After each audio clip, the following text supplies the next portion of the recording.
So we have looked at 10 very ignorant questions. If you think about it honestly, using the critical thinking skills you learned in college, you have to admit that these questions prey on a lack of education and ask you to ignore any kind of factual evidence that disagrees with your beliefs.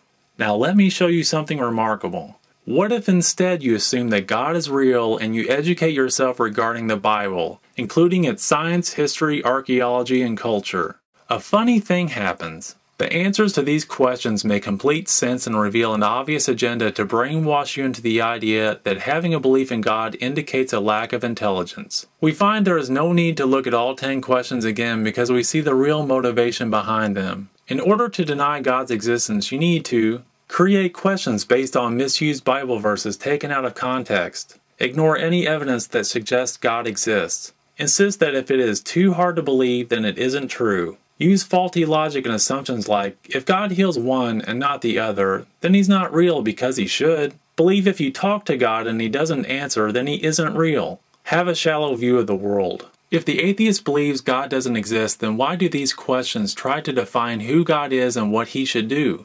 The result is no real proof for God's non-existence using an irrational, uneducated approach. The argument is reduced to mere opinion lacking real substance. The evidence presented here is useless. The questions are also an attempt to make you conclude that believing in God makes you delusional, hurts yourself and society, and slows scientific progress. Just look at a few examples of what Christians have done to hurt us. Christians like the Wright brothers, Sir Isaac Newton, Christopher Columbus, Louis Pasteur, George Washington, and Abraham Lincoln.